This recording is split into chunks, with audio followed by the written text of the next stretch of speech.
وما محمد إلا رسول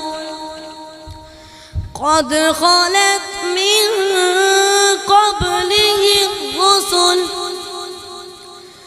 أفإن مات أو قتلا انقلبتم على أعقابكم ومن ينقلب على عقبيه فلن يضر الله شيئا وسيجزي الله الشاكرين. وما كان لنفس أن